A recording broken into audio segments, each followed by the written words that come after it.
The Secret Garden, Chapter 27, In the Garden. In each century since the beginning of the world, wonderful things have been discovered. In the last century, more amazing things were found out than in any century before. In this new century, hundreds of things still more astounding will be brought to light. At first, people refuse to believe that a strange new thing can be done. Then they begin to hope it can't be done. Then they see it can be done. Then it is done, and all the world wonders why it was not done centuries ago. One of the new things people began to find out in the last century was that thoughts, just mere thoughts, are as powerful as electric batteries, as good for one as sunlight is, or as bad for one as poison. To let a sad thought or a bad one get into your mind is as dangerous as letting a scarlet fever germ get into your body. If you let it stay there after it has got in you, you may never get over it as long as you live. So long as Mistress Mary's mind was full of disagreeable thoughts about her dislikes and sour opinions of people, and her determination not to be pleased by or interested in anything, she was a yellow-faced, sickly, bored and wretched child. Circumstances, however, were very kind to her, though she was not at all aware of it. They began to push her about for her own good. When her mind gradually filled itself with robins and moorland cottages crowded with children, with queer, crabbed old gardeners and common little Yorkshire housemaids, with springtime and with the secret gardens coming alive day by day, and also with a moor boy and his creatures, there was no room left for the disagreeable thoughts which affected her liver and her digestion and made her yellow and tired. So long as Colin shut himself up in his room and thought only of his fears and weakness and his detestation of people who looked at him and reflected hourly on humps and early death, he was a hysterical, half-crazy little hypochondriac who knew nothing of the sunshine in the spring, and also did not know that he could get well and stand upon his feet if he tried to do it. When new beautiful thoughts began to push out the old hideous ones, life began to come back to him. His blood ran healthily through his veins, and strength poured into him like a flood. His scientific experiment was quite practical and simple, and there was nothing weird about it at all. Much more surprising things could happen to anyone who, when a disagreeable or discouraged thought comes into his mind, just has the sense to remember in time and push it out by putting in an agreeable, determinedly courageous one. Two things cannot be in one place. Where you tend a rose, my lad, a thistle cannot grow. While the secret garden was coming alive, and two children were coming alive with it, there was a man wandering about at certain faraway beautiful places in the Norwegian fjords and the valleys and mountains of Switzerland, and he was a man who for 10 years had kept his mind filled with dark and heartbroken thinking. He had not been courageous. He had never tried to put any other thoughts in the place of the dark ones. He had wandered by blue lakes and thought them. He had lain on mountainsides with sheets of deep blue gentians blooming all about him and flower breaths filling all the air, and he had thought them. A terrible sorrow had fallen upon him when he had been happy, and he had let his soul fill itself with blackness and had refused obstinately to allow any rift of light to pierce through. He had forgotten and deserted his home and his duties. When he travelled about, darkness so brooded over him that the sight of him was a wrong done to other people, because it was as if he poisoned the air about him with gloom. Most strangers thought he must be either half mad or a man with some hidden crime on his soul. He was a tall man with a drawn face and crooked shoulders, and the name he always entered on hotel registers was Archibald Craven, Misselthwaite Manor, Yorkshire, England. He had travelled far and wide since the day he saw Mistress Mary in his study and told her she might have her bit of earth. He had been in the most beautiful places in Europe, though he had remained nowhere more than a few days. He had chosen the quietest and remotest spots. He had been on top of mountains whose heads were in the clouds, and had looked down on other mountains when the sun rose and touched them with such light it made it seem as if the world were just being born. But the light had never seemed to touch himself until one day when he realised that for the first time in 10 years a strange thing had happened. He was in a wonderful valley in the Austrian Tyrol, where he had been walking alone through such beauty as might have lifted any man's soul out of shadow.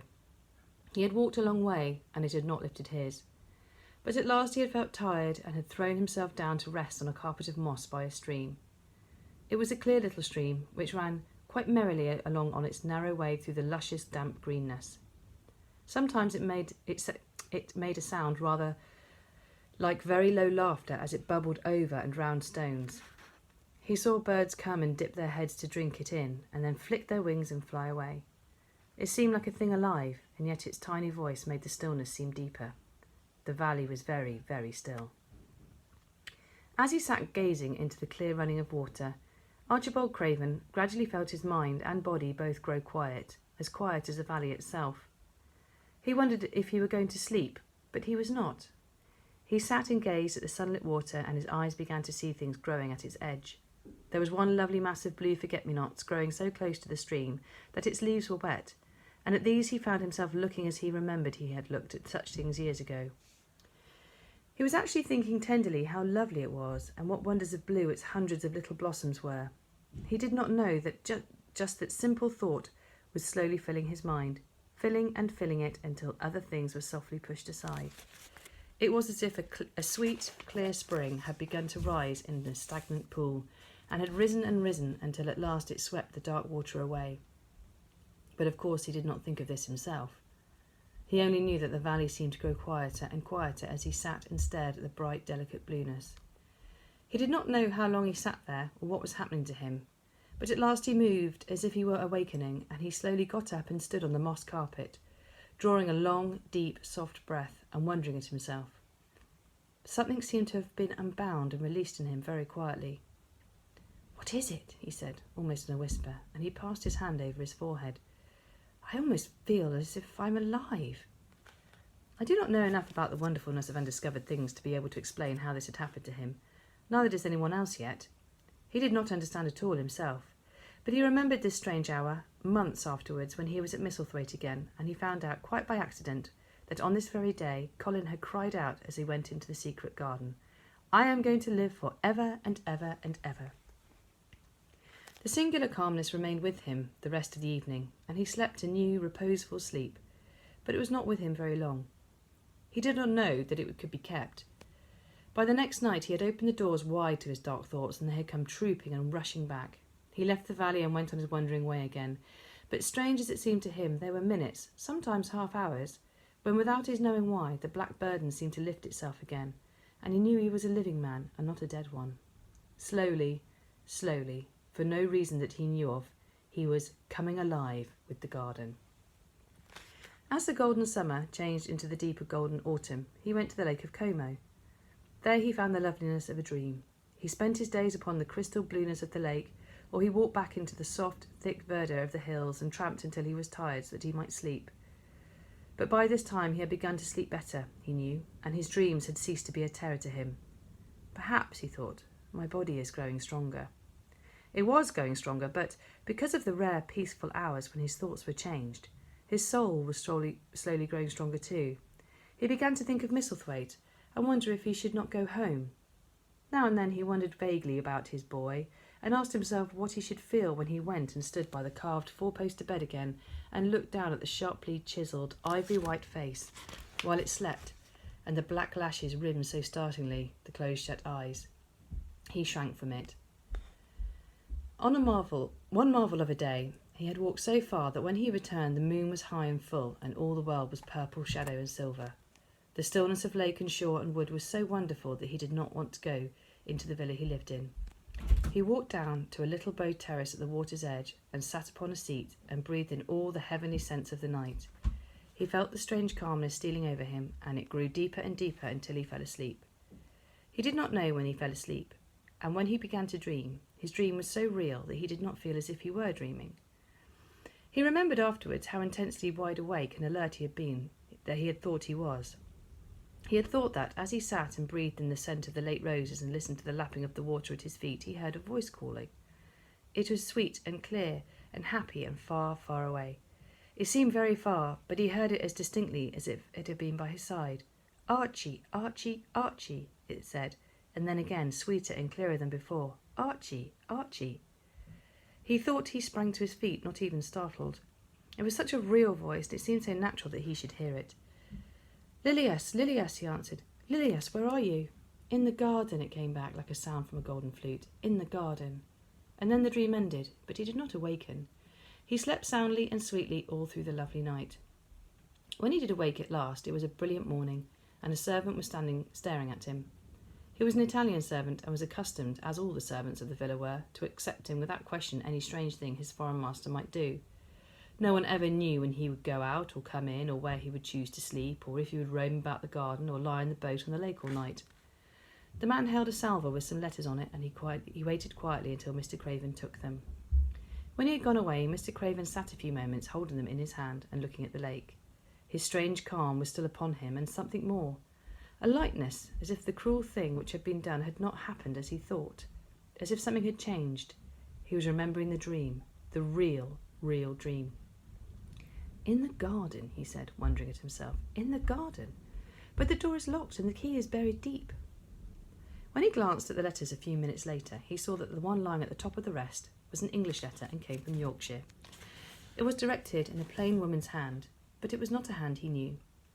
He opened it, scarcely thinking of the writer, but the first words attracted his attention at once. "Dear Sir, I am Susan Sowerby, that made bold to speak to you once on the moor. It was about Miss Mary I spoke. I will make bold to speak again. Please, sir, I would come home if I was you. I think you would be glad to come, and if you will excuse me, sir, I think your lady would ask you to come if she were here. Your obedient servant, Susan Sowerby." Mr. Craven read the letter twice before he put it back in its envelope. He kept thinking about the dream. "I will go back to Misselthwaite," he said. "Yes, I'll go at once." And he went through the garden to the villa and ordered Pitcher to prepare for his return to England. In a few days he was in Yorkshire again, and on his long railroad journey he found himself thinking of his boy as he had never thought in all the 10 years past. During those years he had only wished to forget him. Now, though he did not intend to think about him, memories of him constantly drifted into his mind. He remembered the black days when he had raved like a madman because the child was alive and the mother was dead. He had refused to see it, and when he had gone to look at it at last, it had been such a weak, wretched thing that everyone had been sure it would die in a few days. But to the surprise of those who took care of it, the days passed and it lived, and then everyone believed it would be a deformed and crippled creature. He had not meant to be a bad father, but he had not felt like a father at all. He had supplied doctors and nurses and luxuries, but he had shrunk from the mere thought of the boy and had buried himself in his own misery. The first time after a year's absence he returned to Misselthwaite, and the small, miserable-looking thing languidly and indifferently lifted to his face, and the great grey eyes with black lashes around them, so like and yet so horribly unlike the happy eyes he adored. He could not bear the sight of them, and turned away pale as death. After that he scarcely ever saw him except when he was asleep, and all he knew of him was that he was a confirmed invalid, with a vicious, hysterical, half-insane temper. He could only be kept from furies dangerous to himself by being given his own way in every detail. All this was not an uplifting thing to recall, but as the train whirled him through the mountain passes and golden plains, the man who was coming alive began to think in a new way, and he thought long and steadily and deeply. "Perhaps I've been wrong for 10 years, he said to himself. 10 years is a long time. It may be too late to do anything, quite too late. What have I been thinking of? Of course, this was the wrong magic. To begin by saying too late. Even Colin could have told him that. But he knew nothing of magic, either black or white. This he had yet to learn. He wondered if Susan Sowerby had taken courage and written to him only because the motherly creature had realised that the boy was much worse, was fatally ill. If he had not been under the spell of the curious calmness which had taken possession of him, he would have been more wretched than ever. But the calm had brought a sort of courage and hope with it. Instead of giving way to thoughts of the worst, he actually found he was trying to believe in better things. Could it be possible that she sees that I may be able to do him good and control him, he thought. I will go and see her on my way to Misselthwaite. But when on his way across the moor he stopped the carriage at the cottage, 7 or 8 children who were playing about gathered in a group, and Bob's 7 or 8 friendly and polite curtsies told him that their mother had gone to the other side of the moor early in the morning to help a woman who had had a new baby. Our Dickon, they volunteered, was over at the manor, working in one of the gardens where he spent several days each week. Mr. Craven looked over the collection of sturdy little bodies and round red-cheeked faces, each one grinning in its own particular way, and when he awoke to the fact that they were a healthy, likeable lot, he smiled to their friendly grins and took out a golden sovereign from his pocket to give our Elizabeth Ellen, who was the oldest. If you divide that into 8 parts, there will be half a crown for each of you, he said. Then, amid grins and chuckles of Bob's curtsies, he drove away, leaving ecstasy and nudging elbows and little jumps of joy behind. The drive across the wonderfulness of the moor was a soothing thing. Why did it seem to give him a sense of home coming which he had never sure he could ever feel again? The sense of the beauty of land and sky and purple bloom of distance and a warming of the heart at drawing near to the great old house which had held those of his blood for the last 600 years. How he had driven away from the last time, shuddering to think of its closed rooms and the boy living in the four-poster bed with the brocaded hangings. Was it possible that perhaps he might find him changed a little for the better, and that he might overcome his shrinking from him? How real that dream had been, how wonderful and clear the voice had called back to him, in the garden, in the garden. "I will try to find the key," he said. "I will try to open the door. I must, though I don't know why."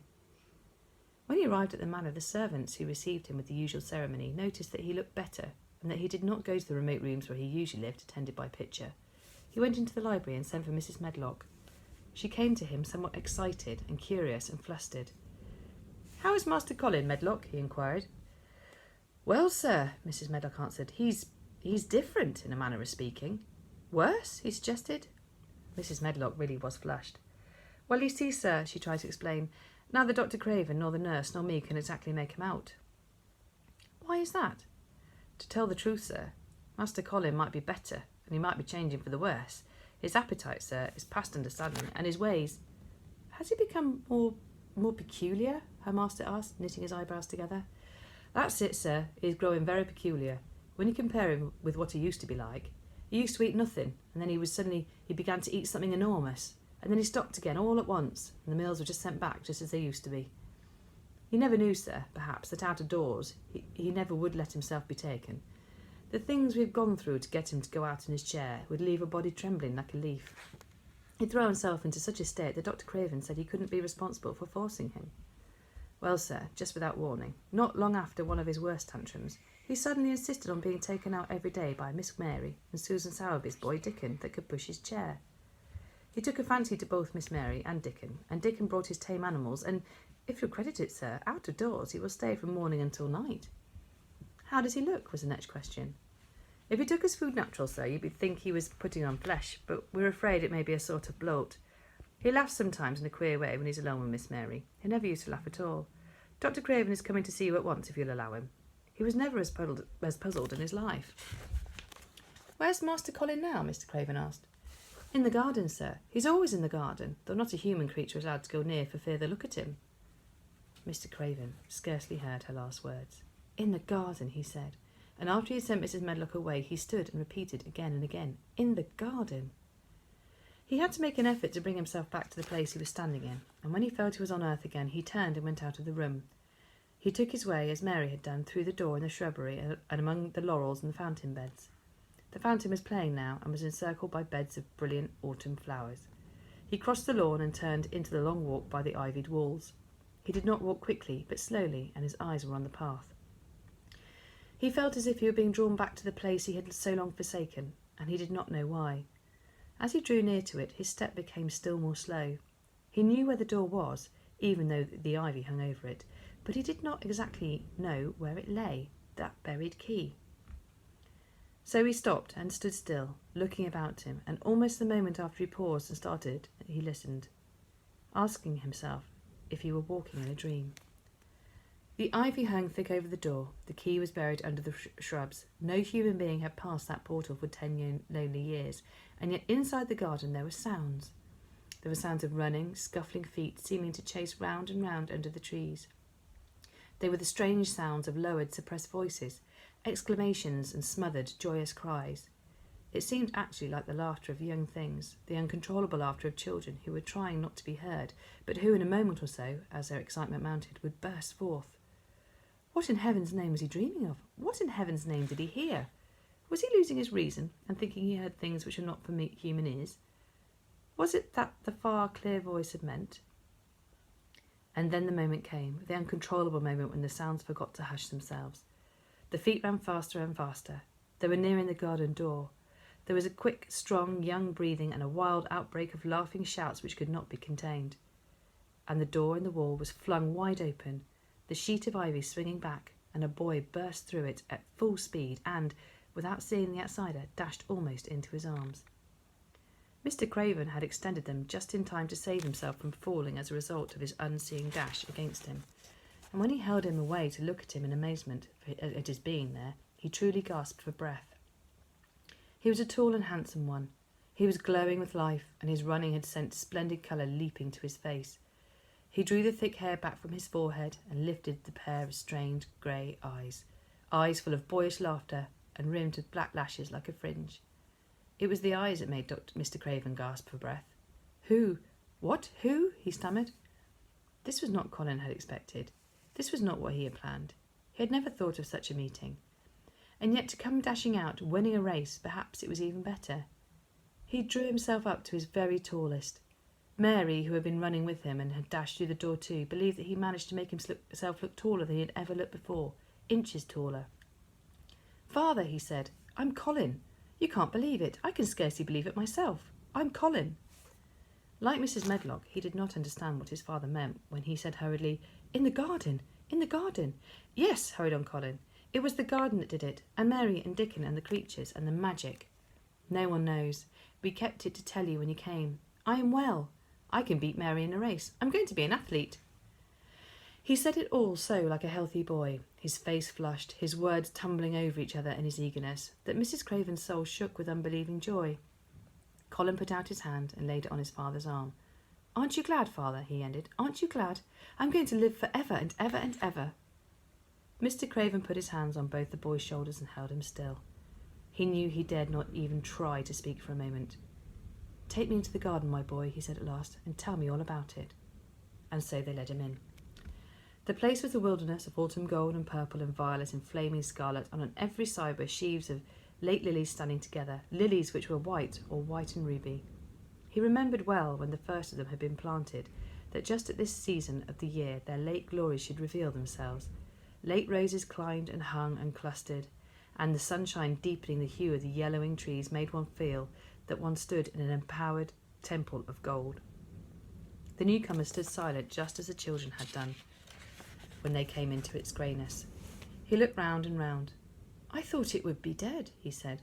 "Mary thought so at first," said Colin, "but it came alive." Then they sat under their tree, all but Colin, who wanted to stand while he told the story.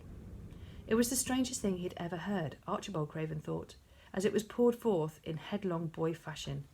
Mystery and magic and wild creatures, the weird midnight meeting, the coming of the spring, the passion of insulted pride which had dragged the young Rajah to his feet to defy old Ben Weatherstaff to his face. The odd companionship, the play-acting, the great secret so carefully kept. The listener laughed until tears came into his eyes, and sometimes tears came into his eyes when he was not laughing.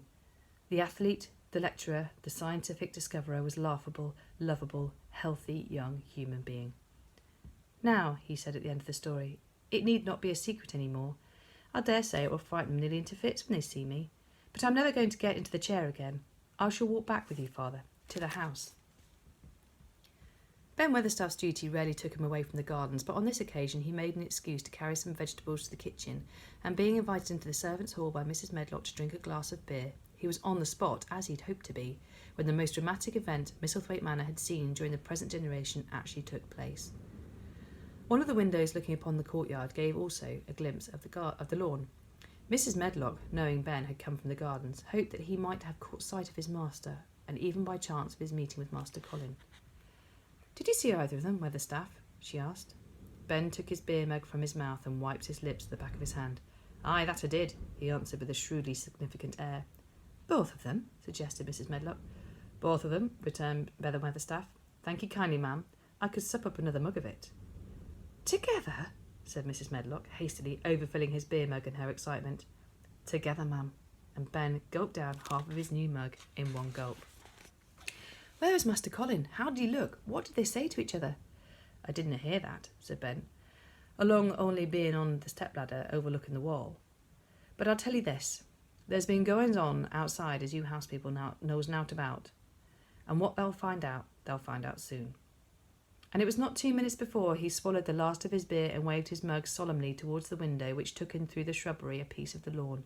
"Look there," he said, "that's curious. Look what's coming across the grass." When Mrs. Medlock looked, she threw up her hands and gave a little shriek, and every man and woman servant within hearing bolted across the servants' hall and stood looking through the windows with their eyes almost starting out of their heads. Across the lawn came the Master of Misselthwaite, and he looked as many of them had never seen him, and by his side, with his head up in the air, his eyes full of laughter, walked as strongly and steadily as any boy in Yorkshire. Master Colin. The end. I hope you've enjoyed listening to our story. The next one coming up next week is Black Beauty. So we look forward to reading that to you then. Thanks for listening. Bye.